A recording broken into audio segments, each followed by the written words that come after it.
uso de catecolaminas. Particularmente ustedes tienen al frente un anillo catecol, el cual, si nosotros analizamos el grupo R de este, vamos a observar que si no tiene un extremo, digamos, o este corresponde a un hidrógeno, va a ser una norepinefrina.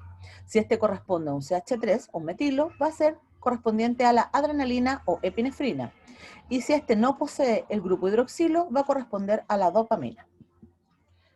En ese contexto, también comentarles que el uso de las catecolaminas como fármacos se basan en la actividad presináptica o postsináptica que tienen sobre los receptores adrenérgicos o bien sobre la vía de producción de las catecolaminas o la vía de reabsorción de las catecolaminas, ¿ya? Y así nos vamos a encontrar con una serie de fármacos que tienen actividad ya sea depresora de la actividad adrenérgica o activadora de esta actividad, ¿ya? Para eso primero vamos a hablar de la biosíntesis de las catecolaminas. Particularmente tenemos que todas estas catecolaminas se producen a partir de la tirosina, la cual, por el uso de diferentes enzimas, va a generar dopamina, noradrenalina y finalmente adrenalina, dando origen entonces a la adrenalina, noradrenalina, dopamina y de vía lateral a la serotonina. Para que estos neurotransmisores sean funcionales en el espacio intersináptico, luego de su transmisión hacia la neurona postsináptica, va a ser tomada por una serie de enzimas que las van a eliminar o inhibir para que éstas no sigan teniendo activación, ¿ya? Y entre ellas vamos a encontrar a la COMP y a la MAO, enzimas que pueden ser inhibidas farmacológicamente, generando que éstas aumenten el espacio intersináptico y eso produzca una mayor respuesta adrenérgica o de cualquier otra catecolamina, ¿ya?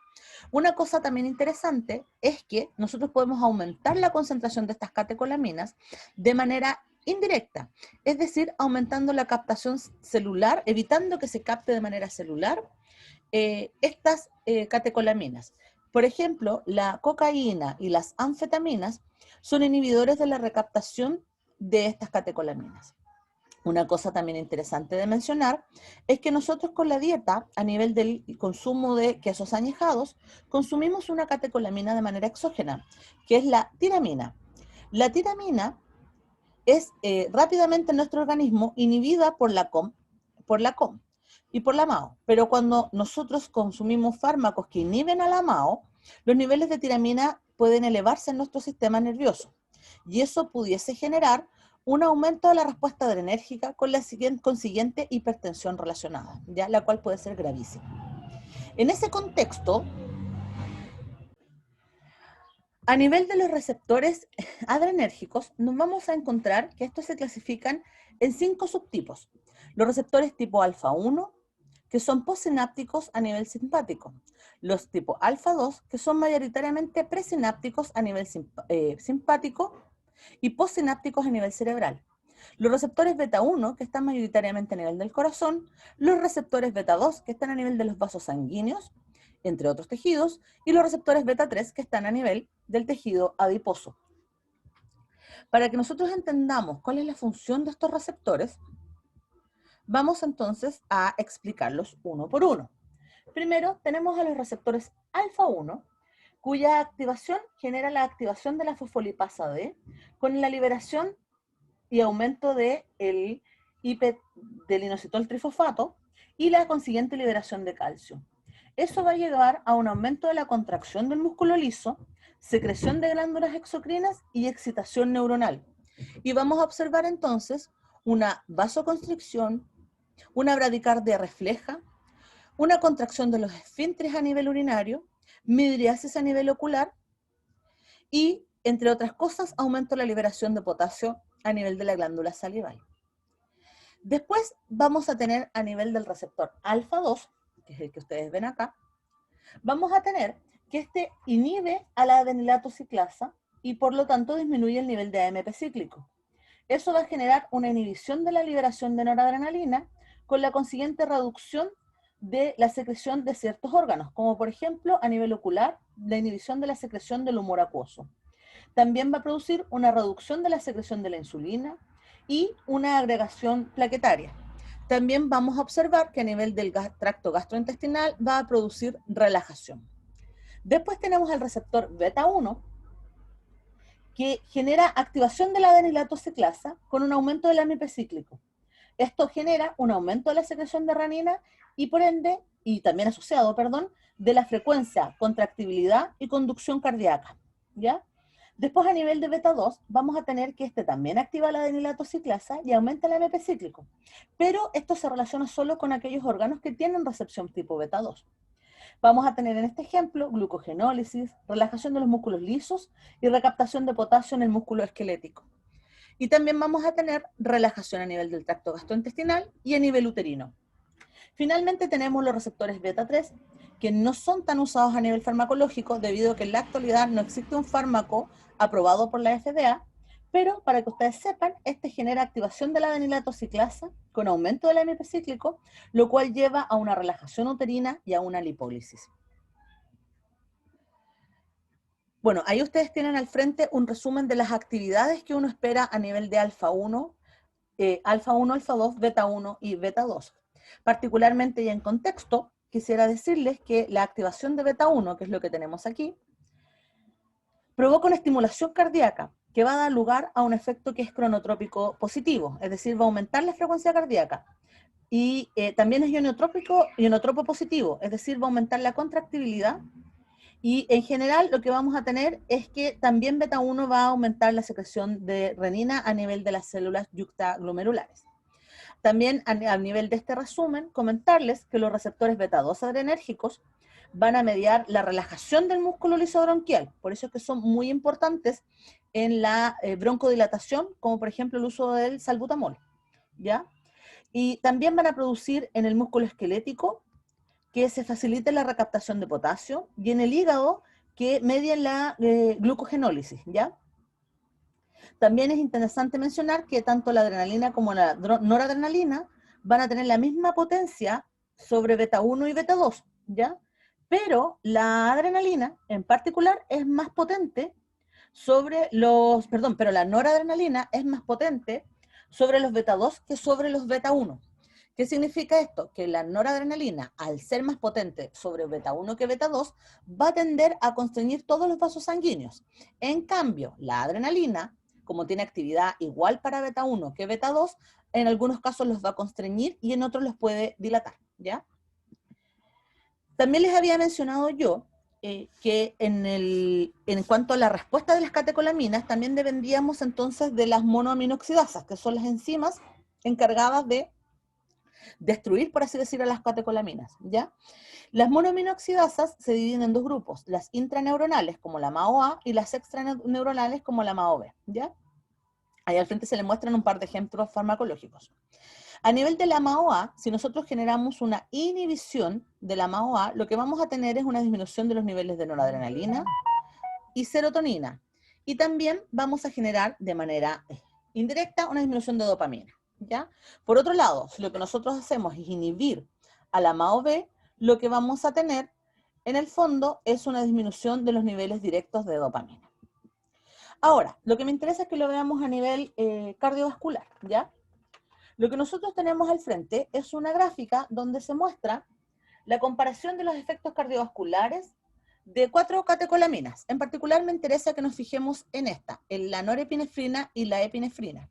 La norepinefrina corresponde a la noradrenalina endógena y la epinefrina corresponde a la adrenalina endógena, ¿ya?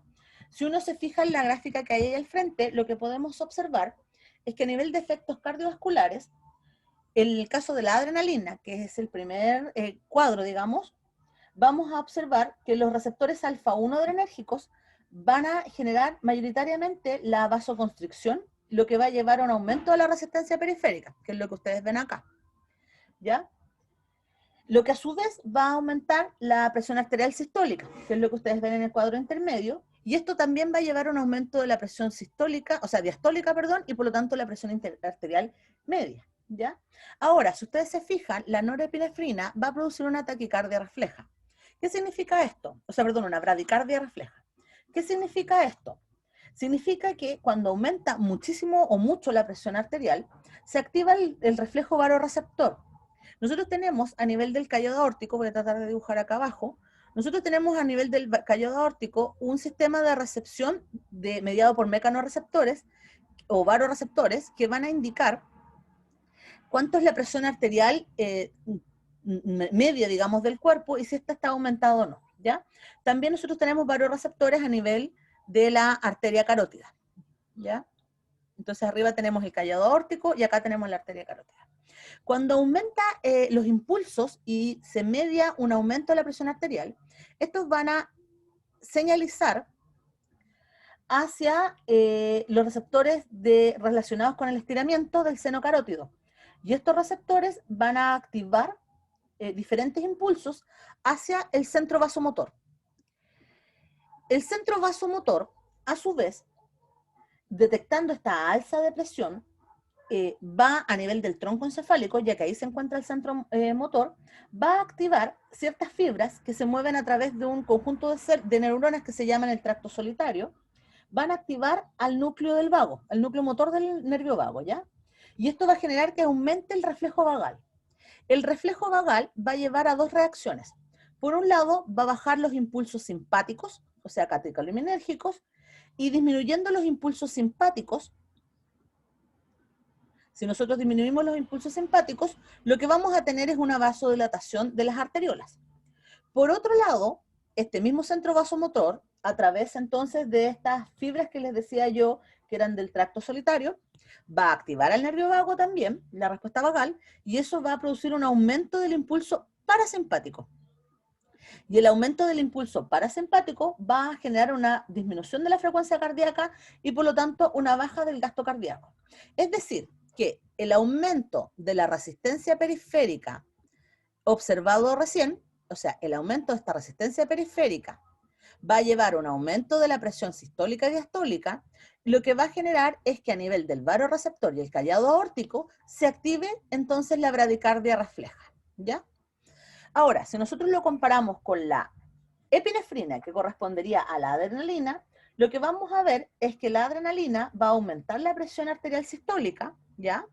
Que es lo que ustedes observan ahí, pero pudiese aumentar o disminuir la presión arterial diastólica, ya que va a depender sobre qué tipo de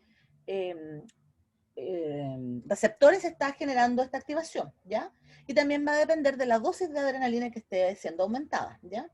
Por ejemplo, vamos a tener que el aumento de la presión sistólica se va a deber en parte al incremento de la frecuencia cardíaca y el gasto cardíaco, ya que es lo que tenemos acá.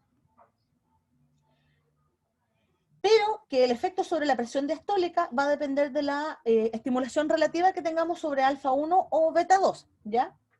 Porque uno va a favorecer la vasoconstricción y el otro va a favorecer la vasodilatación, ¿ya? Respectivamente. O sea, alfa 1 vasoconstriñe y alfa 2 va a vasodilatar. Y lo otro que es más importante es que también vamos a depender de la dosis, porque dosis bajas de adrenalina van a producir una mayor estimulación beta 1, ¿ya? Y eso va a generar entonces una vasodilatación, que es lo que ustedes ven en la gráfica acá, ¿ya? La vasodilatación, a su vez, va a llevar a una baja en la resistencia periférica, que es lo que ustedes observan, ¿ya? Cualquier duda que ustedes tengan, les pido que por favor me manden un correo o que lo hagan saber con la delegada para que en el fondo podamos traducir si es que les quedaron dudas sobre esta gráfica, ¿ya? Otra cosa interesante de mencionarles es que cuando nosotros hablamos de los agonistas adrenérgicos, no necesariamente estamos hablando de fármacos que tienen actividad directa sobre el receptor, ¿ya? Que sería el caso de la epinefrina y la norepinefrina, sino que vamos a tener fármacos que tienen una actividad indirecta sobre los receptores y que van a generar en el fondo un aumento de la concentración de la adrenalina, ¿ya? En el medio. Entonces, para hablar de los agonistas adrenérgicos, vamos a definir primero a aquellos fármacos que son catecolaminas que tienen actividad endógena, directa, ¿ya? Después vamos a hablar de aquellos fármacos que tienen preferencia sobre uno de los receptores alfa, alfa 1 o alfa 2. Después sobre aquellos fármacos que tienen actividad preferente sobre beta, beta 1 o beta 2. Y finalmente sobre aquellos fármacos que son mixtos, que pueden ser alfa y beta, ¿ya? Ahí ustedes tienen una lista completa de los fármacos que cumplen estas funciones. Y finalmente vamos a terminar la clase con aquellos fármacos que tienen una actividad antagonista adrenérgica, ¿ya? Vamos a partir con el primero, la adrenalina o epinefrina. Al frente ustedes tienen una serie de efectos que tiene el uso de la adrenalina y la adrenalina o epinefrina. Este tiene actividad cardiovascular, aumentando la frecuencia cardíaca, mejorando la velocidad de conducción y de la fuerza de contracción, ¿ya? Y acuérdense que además vasodilataba a nivel periférico y a nivel coronario. Y esto generaba un aumento del consumo de oxígeno, lo cual pudiese llegar a ser tóxico si se dan altas dosis de adrenalina. También la adrenalina tiene actividad sobre el músculo liso, produciendo broncodilatación, ¿ya? Siendo descongestionante de las mucosas y también disminuyendo la frecuencia de las contracciones, a nivel uterino. Otra cosa interesante de mencionar de la adrenalina es que como es un potente vasoconstrictor a dosis altas, esto va a generar que sea útil en el tratamiento de la anestesia en odontología, ¿ya? En un segundo les menciono cómo funciona esto. Primero, comentarles que la epinefrina tiene ciertas jerarquías que le ha designado a la OMS para su uso prioritario en emergencias. Por ejemplo, cuando hay una crisis de anafilaxia, la epinefrina es el fármaco estándar para tratamiento de una crisis anafiláctica con riesgo vital. También para aquellos pacientes que tienen laringotraqueobronquitis, donde disminuye el flujo de oxígeno debido al bloqueo. Y aquí es lo que me interesa, que es lo que les quería mencionar, que es coadyuvante en la anestesia, ¿ya? Y aquí nosotros lo vamos a utilizar a la adrenalina o epinefrina como un vasoconstrictor, ¿ya? Considerando entonces que los vasoconstrictores son ampliamente usados en las soluciones anestésicas locales y particularmente en la odontología, ¿ya?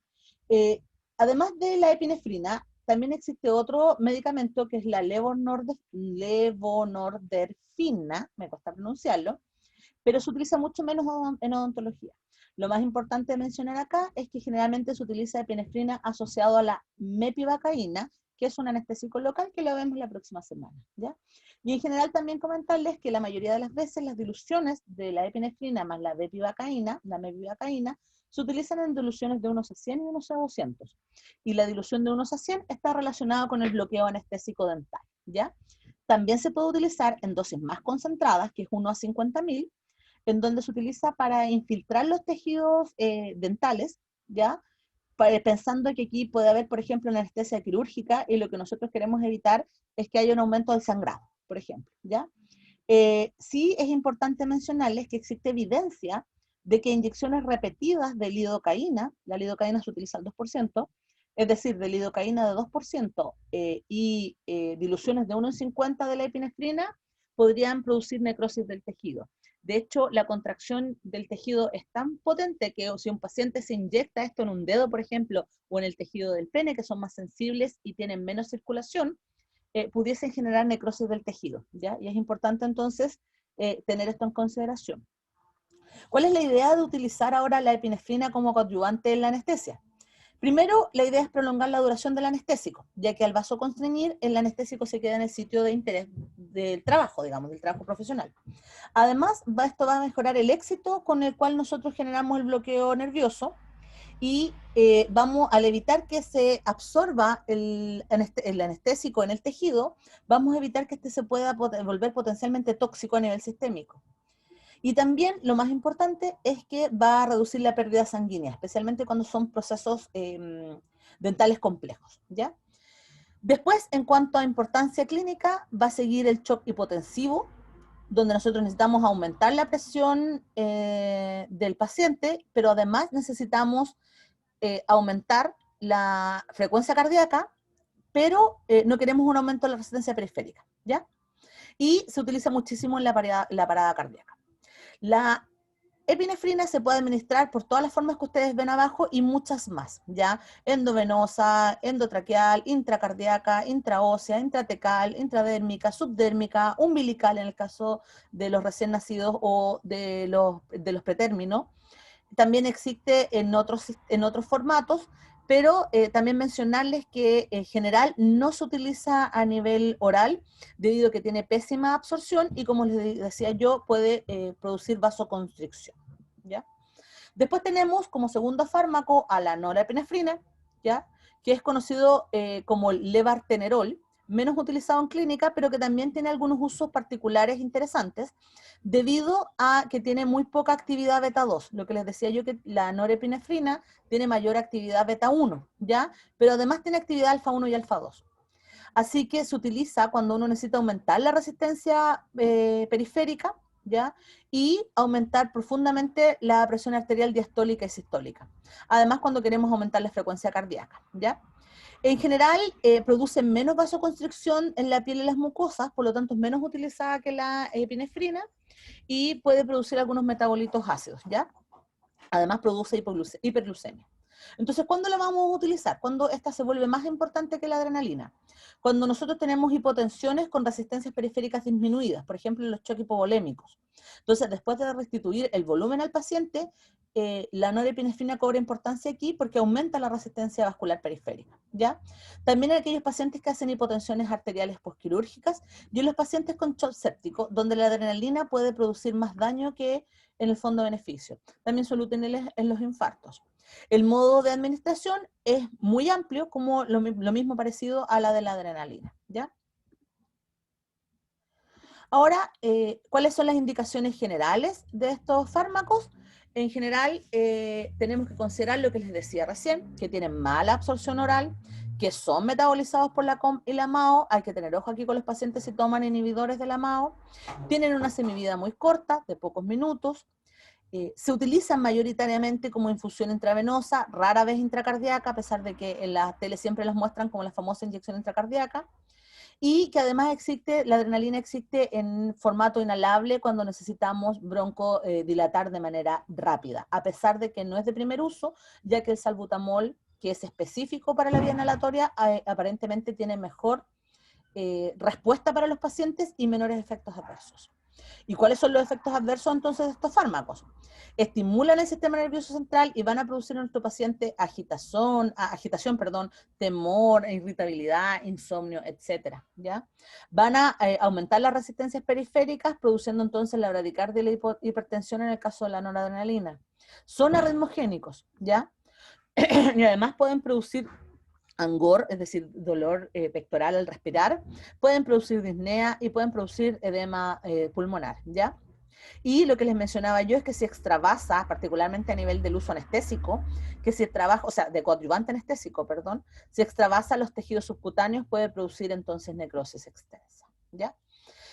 Después pasamos a los agonistas selectivos.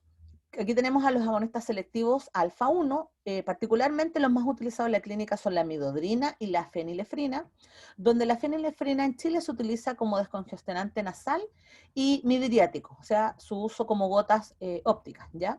Y la midodrina se utiliza para el tratamiento de los pacientes que tienen hipotensión ortostática, ¿ya? Y los pacientes que tienen disautonomía. Tenemos otros agentes que son alfa, ¿ya? Que son interesantes de mencionar, y que ellos son, por ejemplo, algunas drogas. Ahí al frente les muestro un par de fotos que a ustedes les gustará buscar probablemente en internet qué tipo de drogas consumían y en el fondo, qué efectos adrenérgicos producían los pacientes, ¿ya?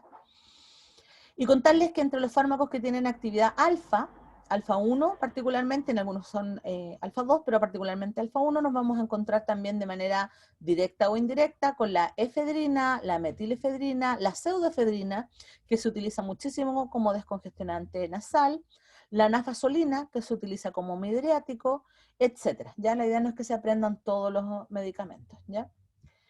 Y finalmente comentarles que dentro del grupo de los alfa, todavía no entramos en los beta, vamos a tener a los agonistas selectivos alfa 2. Y aquí quiero hacer hincapié en algo. Nosotros los receptores alfa 2, además de tenerlos a nivel periférico, en las plaquetas, por ejemplo, o en el páncreas o en el hígado, también los vamos a tener a nivel del sistema nervioso central, ¿ya?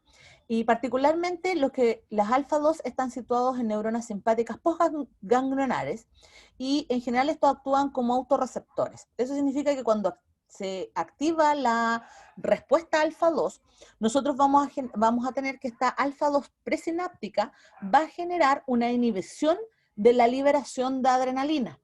y por lo tanto vamos a tener una inhibición de la actividad adrenérgica.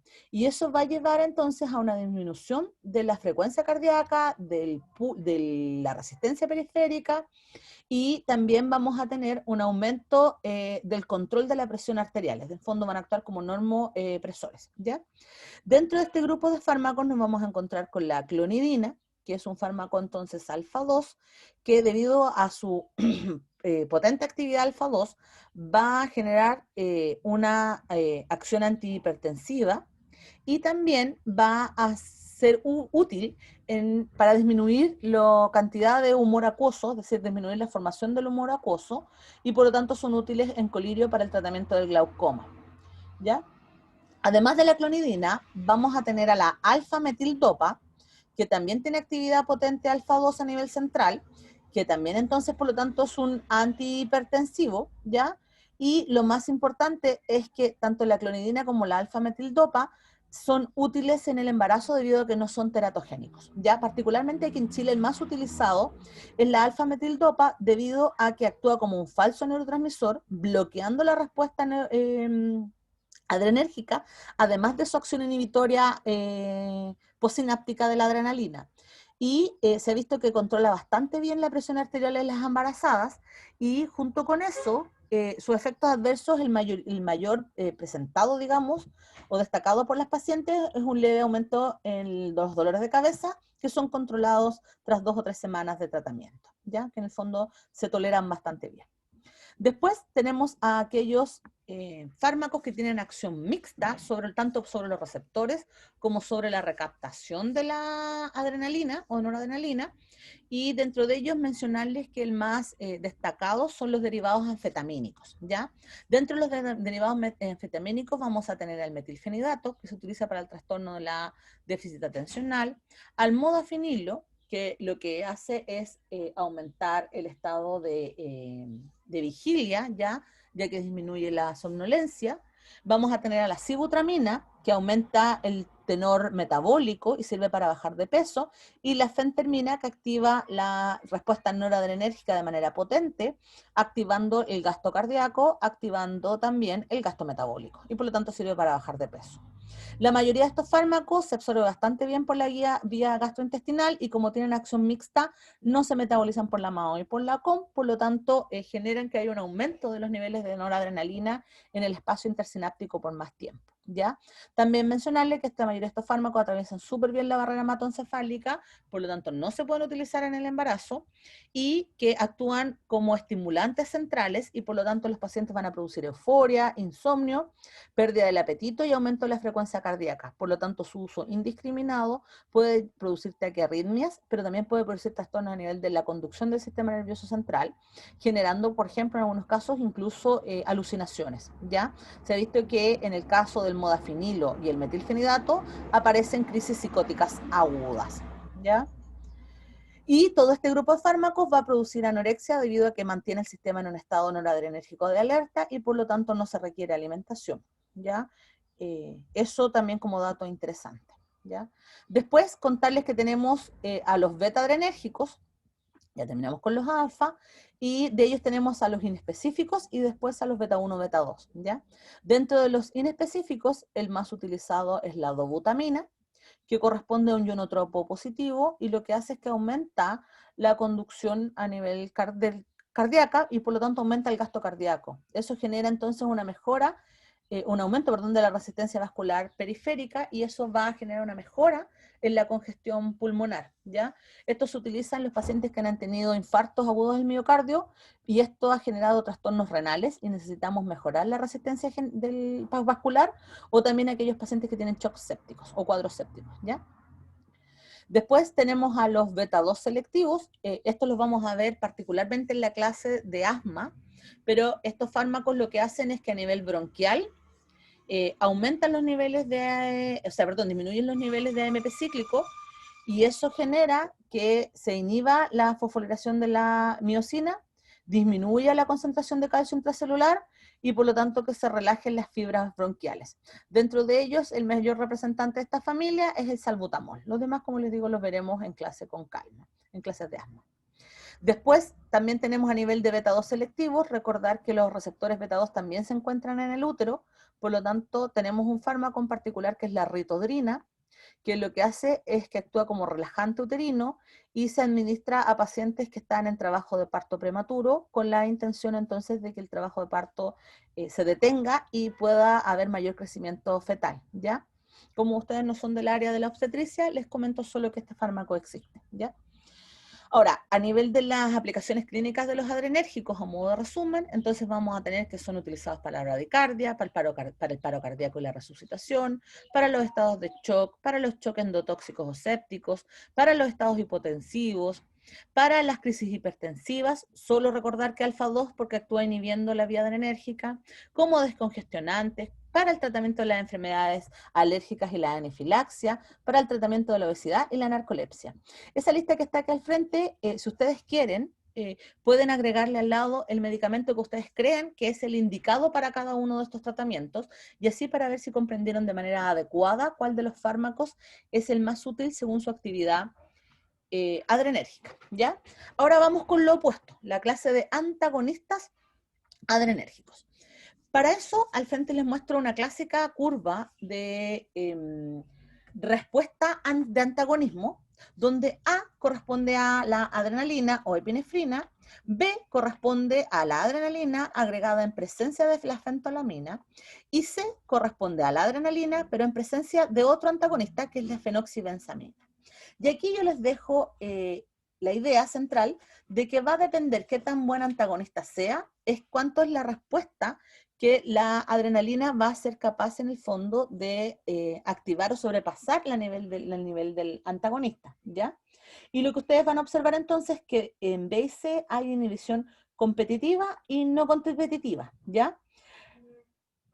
Y esto está relacionado directamente con la actividad aórtica de la adrenalina, ¿ya? Y entonces lo que nosotros vamos a tener es que la fentolamina, ¿ya? Que vendría siendo B, va a actuar como un antagonista competitivo de los receptores adrenérgicos. ¿Por qué sé que es competitivo? Porque va a disminuir la potencia, pero el efecto final de la adrenalina va a ser el mismo. En cambio, en el caso de la fenoxibenzamina, nosotros vamos a tener que no solamente disminuye la potencia, entre comillas, sino que lo más importante es que va a disminuir la eficacia, ¿ya?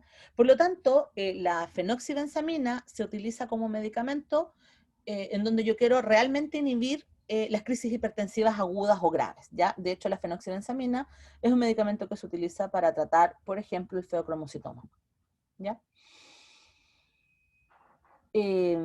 Vamos entonces con los antagonistas. Al frente ustedes tienen una lista de todos los antagonistas que existen beta-adrenérgicos.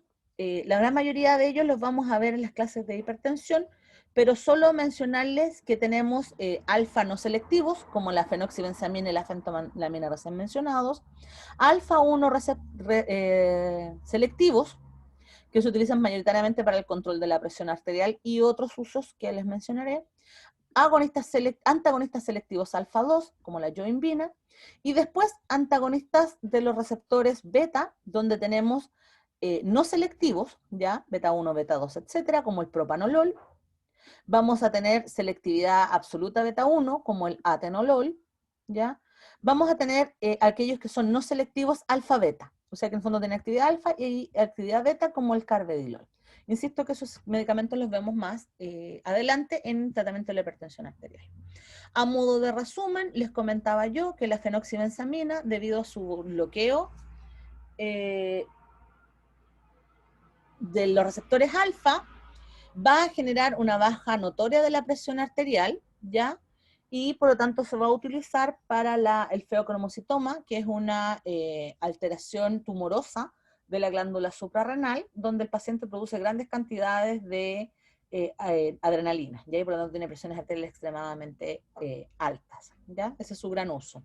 Después tenemos a la prazosina, que es mayoritariamente alfa 1, y este fármaco se utiliza para el control de la presión arterial, particularmente en pacientes que no tienen, tienen disminución, digamos, de la resistencia periférica, pero que no tienen problemas de la frecuencia cardíaca, es decir, que no tienen trastornos cardíacos, no tienen taquicardia.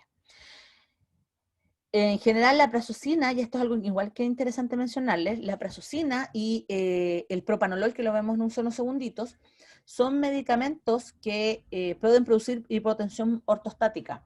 Y eso, pensado un poco en la carrera de odontología, recordar que la silla odontológica produce una posición supina y eso puede generar en los pacientes que toman estos medicamentos que se produzca una caída de la presión arterial al momento de desplazar el movimiento del paciente, y eso es algo que ustedes tienen que tener en consideración en el fondo los pacientes que toman esta medicación.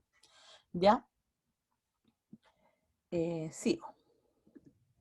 Bueno, contarles que a nivel de los receptores alfa-2, el único representante que tenemos es la yoimbina, que es un alcaloide que se utiliza mayoritariamente en veterinaria, pero que también se utiliza a nivel del ser humano debido a que produce un aumento de la noradrenalina a nivel periférico y por lo tanto produce una mejoría en la erección masculina y se utiliza para los pacientes que tienen disfunción sexual o neuropatías diabéticas, ¿ya?